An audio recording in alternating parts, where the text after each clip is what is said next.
कहानी की शुरुआत लॉस एंजलिस में रहने वाले बर्ट नाम के आदमी को दिखाते हुए होती है, जो एक घर में स्विमिंग पूल साफ कर रहा था। लेकिन जैसे ही घर में रहने वाले लोग घर से बाहर चले जाते हैं तो वो अपने शिकार का सामान निकालकर पास के घर में घुस जाता है। दरअसल वो एक वैम्पायर हंटर था जो वैम्पायर का शिकार करके उनके दांत निकाल लेता था, क्योंकि उसे उन वैम्पायर्स के दांतों को मार्केट में बेचने से अच्छे पैसे मिल जाते थे। वो उस घर में घुसकर एक बूढ़ी फीमेल और एक यंग मेल वैम्पायर को मार के उनके दांत निकाल लेता है और अपने ट्रक में बैठकर वहाँ से चला जाता है। घर पहुंचकर वो अपने जख्मों का इलाज करता है। वो अपनी पूरी बॉडी पर येलो कलर का एक चिपचिपा सामान लगाता है। इसके बाद वो अपनी बेटी पेज को स्कूल लेने जाता है। वो उसे योगर्ट वर्ल्ड से कुछ खाने की चीजें दिलाता है। फिर उसे अपनी एक्स वाइफ जॉसलिन के घर पर ड्रॉप कर देता है। वहाँ उसे पता चलता है कि जॉसलिन पेज की पढ़ाई और उसके दांतों के इलाज में होने वाले खर्च को अफोर्ड नहीं कर पा रही थी, इसलिए वो अपने घर को बेचकर पेज के साथ फ्लोरिडा में शिफ्ट होने का प्लान बना रही थी। ये सुनकर बर्ट परेशान हो जाता है कि वो अपनी बेटी से दोबारा नहीं मिल पाएगा, इसलिए वो जॉसलिन से वादा करता है कि वो पेज के ऊपर होने वाले खर्चों के पैसों का इंतजाम करेगा, जिससे उन्हें फ्लोरिडा जाने की जरूरत नहीं पड़ेगी। इस पर जॉसलिन उसे नेक्स्ट मंडे तक का टाइम दे देती है। इस बीच एक रियल एस्टेट एजेंट ऑड्री, जो कि एक वैम्पायर थी, एक दूसरे वैम्पायर से कुछ करने के लिए कहती है। वो दूसरा वैम्पायर उसकी बातें नहीं मानता तो वो उसे एक नए बन रहे घर में जिंदा दफन कर देती है। इस बीच बर्ट अपने करीबी जाने वाले की दुकान पर जाता है, जिसका नाम ट्रॉय था। वो वहाँ उन वैम्पायर्स के दांतों को सेल करना चाहता है, जिसकी उसे बहुत कम कीमत मिलती है। ट्रॉय उससे कहता है कि अगर उसे ज्यादा कीमत चाहिए तो वो उन्हें यूनियन में जाकर बेच दे। दरअसल यूनियन वैम्पायर हंटर्स का एक ऑफिशियल डिपार्टमेंट था,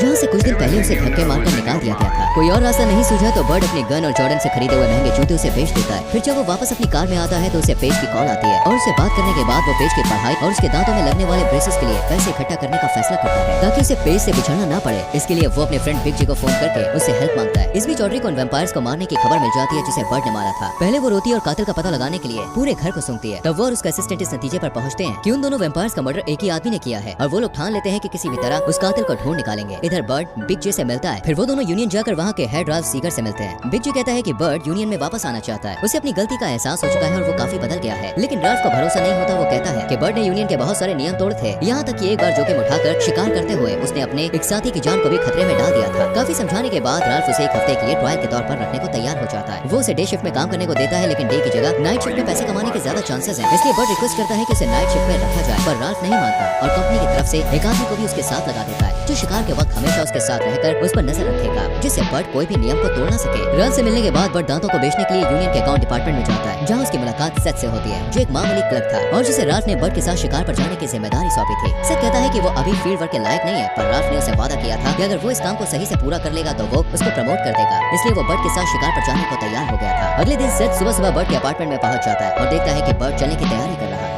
बर्ट उसके साथ दोस्ताना अंदाज में बात करता है और उसे नाश्ते के लिए भी कहता है, पर सेथ मना कर देता है और उससे ज्यादा बात भी नहीं करता है। रास्ते में बर्ट उसे वैम्पायर्स के बारे में पूछता है तो सेथ कहता है कि भले ही उसने अभी तक कोई शिकार नहीं किया था, पर फिर भी उसे वैम्पायर्स के बारे में अच्छी नॉलेज थी। साथ ही यूनियन के नियम भी उसे अच्छे से याद थे। फिर वो किताबों से वैम्पायर्स के बारे में मिली सारी जानकारी बर्ट को देता है और बताता है कि 5 तरह के वैम्पायर्स होते हैं, जिनमें से एक का शिकार बर्ट आज करने वाला था। उन वैम्पायर्स को जुवेनाइल कहा जाता है, क्योंकि वो बहुत ही छोटी उम्र में वैम्पायर बन चुके थे। ऐसे वैम्पायर्स के दांत दूसरे वैम्पायर्स के मुकाबले सस्ते होते हैं, लेकिन दोस्तों बर्ट को किसी भी तरह से पेज के लिए पैसे इकट्ठे करने थे, इसलिए वो हर तरह के वैम्पायर्स का शिकार करने को तैयार था। इस बीच ऑड्री ट्रॉय की दुकान पर पहुंच जाती है और वहाँ उसे बूढ़ी वैम्पायर के दांत मिल जाते हैं। वो ट्रॉय से पूछती है कि उसे वो दांत किसने बेचे थे, पर ट्रॉय बताने से इनकार कर देता है। तब वो कहती है कि किसी जमाने में इंसान वैम्पायर्स को गॉड की तरह पूछते थे और वो वैम्पायर्स को फिर से वही इज्जत दिलाना चाहती थी, इसलिए वो एक रियल एस्टेट एजेंट के रूप में काम करती है, ताकि लॉस एंजलिस के पास उस पूरे एरिया में वैम्पायर्स को बसा सके। वो एक बार फिर से ट्रॉय से पूछती है, पर वो कुछ भी नहीं बताता, तो बेरहमी से वो उसे मार डालती है। उधर बर्ट और सेथ एक बेकार पड़ी हुई बोलिंग करने की जगह पे पहुंचते हैं, जो कि छोटे वैम्पायर्स के लिए छुपने की परफेक्ट जगह थी। वहाँ पहुंचकर बर्ट उसे कार में बैठने के लिए कहता है। इतने में सीगर का फोन आता है और वो सेथ से बर्ट के साथ चिपके रहने को कहता है, ताकि वो उस पर नजर रख सके। सेथ ने कभी वैम्पायर्स का शिकार होते हुए नहीं देखा था, इसलिए बोलिंग एली में घुसते हुए वो घबरा गया था। लेकिन बर्ट बहुत होशियारी से सारे वैम्पायर्स को मार गिराता है। ये सब देखकर सेथ का पेशाब निकल जाता है और उसकी पैंट गीली हो जाती है। बर्ट उसे समझाकर अपने घर ले आता है। फिर वो उसे येलो कलर की वही चीज देता है जिसे वो अपनी बॉडी पर लगाता था। इस चीज को लगाने से उनकी बॉडी से इंसानों की स्मेल गायब हो जाती है, जिससे वैम्पायर्स उन्हें ट्रैक नहीं कर पाते।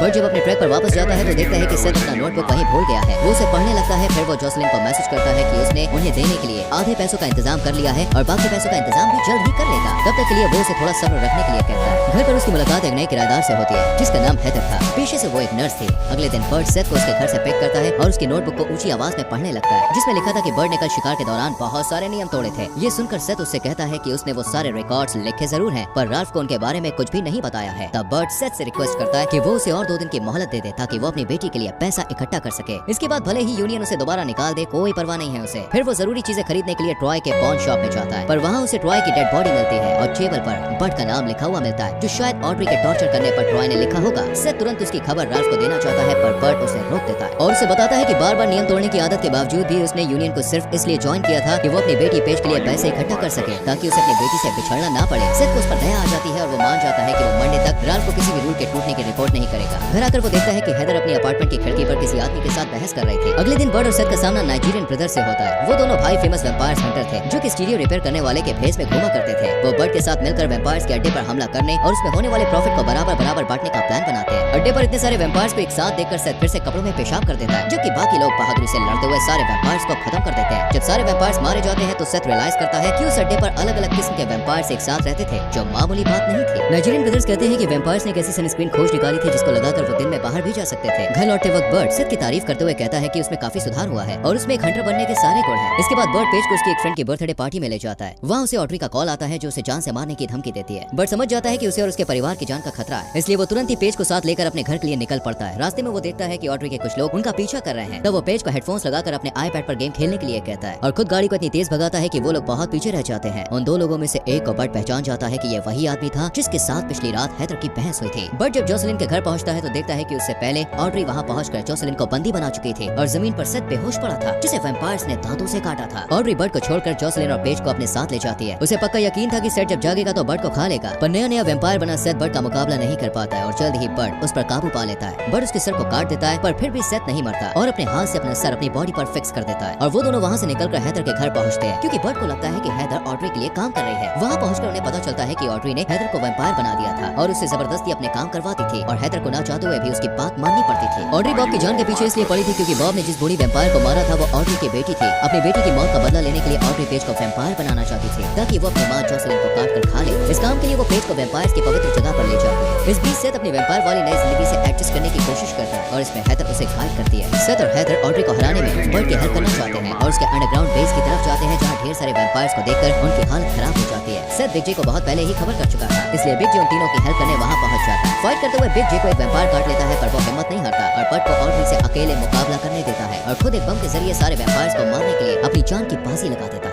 उधर सेथ और हेदर ऑड्री के बॉडीगार्ड से फाइट करते हैं जबकि बर्ड ऑड्री से लड़ता है। हेदर और सेथ से अकेले लड़ते हुए गार्ड उन दोनों को एक एक हाथ से पकड़कर अपने काबू में कर लेता है, पर तभी सेथ और हेदर उसे अपनी तरफ जोर से खींचते हैं जिससे उसके दोनों हाथ टूट जाते हैं। दूसरी तरफ ऑड्री और बर्ड की लड़ाई चलती है। ऑड्री के पास सुपर पावर और सुपर स्पीड होने के बावजूद बर्ड अपनी चालाकी से उसे हरा देता है। वो एक बहुत बारीक चांदी के तार को रास्ते में लगा देता है और जब ऑड्री बर्ड को मारने के लिए बहुत तेजी से बर्ड की तरफ बढ़ती है तो उस बारीक तार से उसकी गर्दन कट जाती है और वो तुरंत ही मर जाती है। जब सारे वेम्पायर्स मर जाते हैं तो बर्ड जोसेलिन और पेज को गले लगाता है। फिर वो सब हेदर और सेथ से मिलते हैं और बर्ड उन्हें अच्छे वेम्पायर्स के रूप में अपनी फैमिली से इंट्रोड्यूस कराता है। सीन शिफ्ट होता है दोस्तों और हम देखते हैं कि यूनियन में राल्फ बर्ड और सेथ से कोई रिपोर्टिंग नहीं करने की वजह से डांटता है। वो उन दोनों पर बहुत सारे नियमों को तोड़ने का इल्जाम भी लगाता है, पर सेथ नियमों में कमी निकालकर खुद के साथ बर्ड का भी बचाव करता है। भले उसे प्रमोशन नहीं मिलता पर वो बर्ड के साथ काम करके एक अच्छा शिकारी बनना चाहता है। जब बर्ड अपने परिवार के साथ घर को लौट रहा होता है तो अचानक बिग जे मेन होल से निकलकर उनके सामने आ जाता है। दरअसल वेम्पायर बन जाने के कारण बिग जे उस बम धमाके में नहीं मरा